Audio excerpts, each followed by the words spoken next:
रहीम अस्सलाम वालेकुम व्यूअर्स, मैं हूं शेफ़ सारा।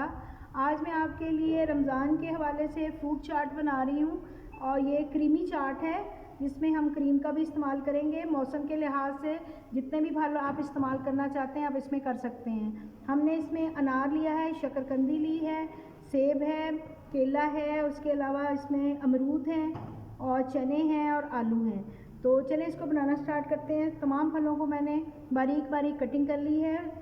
अच्छे तरीके से पहले आप इनको थोड़ी देर भिगो के रखिएगा ताकि ये धूल मिट्टी जो इनकी साफ़ हो जाए, फिर उसके बाद इनको कटिंग कीजिएगा। सेब हमने छिलका उतार के यूज़ किया और बाकी सब चीज़ें भी हमने अच्छे तरीके से वॉश करने के बाद बारीक बारीक कटिंग कर ली है। इसमें थोड़ा सी मैंने चीनी डाली थी और थोड़ा सा लेमन जूस डाल दिया था ताकि इनका कलर ख़राब ना हो।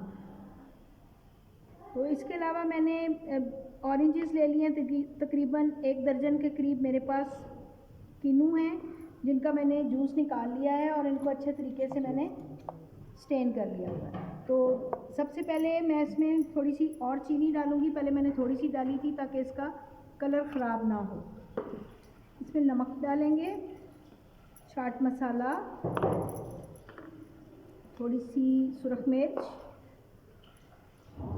काली मिर्च, ऑरेंज जूस। इन चीज़ों को मिक्स करेंगे।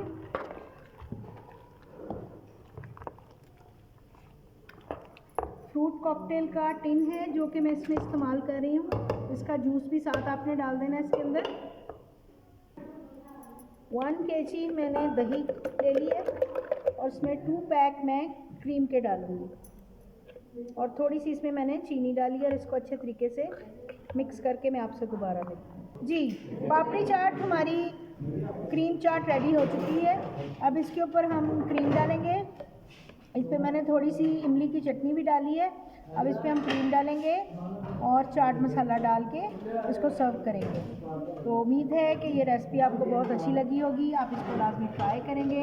मिलते हैं अगली रेसिपी के साथ। अल्लाह हाफ़िज़।